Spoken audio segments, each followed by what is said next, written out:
আমার বিয়ের মোহর হয়েছে 3 লক্ষ টাকা। 3 লক্ষ টাকা আমার পরিশোধ করতে কষ্ট হবে, তাই আমার স্ত্রী আমাকে একটা শর্ত দিয়েছে যে তাকে 4 আনা দিয়ে একটা আংটি দিলে আমার পুরো মোহরের টাকা মাফ হয়ে যাবে। দয়া করে একটু বলবেন। বাহ, বহুত ভালো বউ পাইছেন, আপনার কপাল আছে ভাই। এরকম কপালওয়ালা মানুষ তো পাওয়া কঠিন রে ভাই। আল্লাহ তাআলা কোরআনে কারিমে বলেছেন, তোমরা মেয়েদের মোহর পরিশোধ করে দেবে, তাদের প্রাপ্য অধিকার।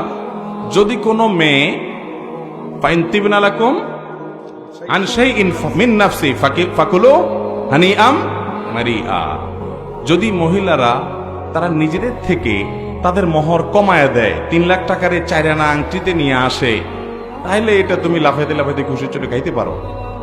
অর্থাৎ এটা তুমি খুশি হয়ে খাইতে পারো। কোরআনে আল্লাহ লাফাইতে লাফাইতে বলেন না, আবার ওই তরজমা আবার বুঝেন না। মানে তোমরা সেটাকে গ্রহণ করতে পারো, খেতে পারো। তাহলে স্ত্রী যদি মোহর নিজে থেকে ডিসকাউন্ট করে দেয়, এখন থেকে যারা অনেক বেশি মোহর ধরে ফেসে গেছে তারা বউয়ের কাছে দরখাস্ত করতে পারেন। আমি এর আগেও কোথায় বলছি, বরাবর মাননীয় স্ত্রী বিষয়